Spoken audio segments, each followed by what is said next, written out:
Hello friends, आज आपण बनवणार आहे हाय फायबर खूपच असा टेस्टी व्हेज पुलाव। व्हेजीज मध्ये आपण घेतलेले आहे कांदा, टोमॅटो, शिमला मिरची, गाजर, हिरवे वाटाणे आणि कॉलीफ्लॉवर। कांदा, टमाटा आणि गाजर मस्त असा चिरून घ्या। पॅन मध्ये ऍड करूया थोडंसं ऑइल आणि ऑइल गरम झाल्यानंतर आपण चॉप केलेला कांदा टाकूया। कांदा मस्त ब्राऊन झाला की ऍड करूया आपले व्हेजीज।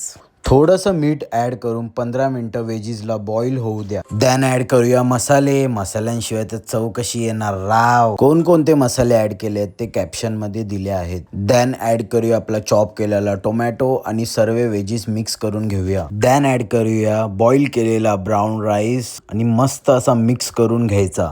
सो फ्रेंड, रेडी आहे आपला हाय फायबर व्हेज पुलाव। ह्यात तुम्ही पनीर और सोयाबीन पण ॲड करू शकता प्रोटीनसाठी। आपल्या बॉडीमध्ये फायबर्स हे खूप इम्पॉर्टंट रोल प्ले करतात। डायजेशन इम्प्रूव्ह होतं, गट हेल्थ चांगली होते आणि क्रेविंग आपली कमी होते। तो अशाच हेल्दी आणि टेस्टी रेसिपीज बघण्यासाठी मला फॉलो करा। Bye bye friends.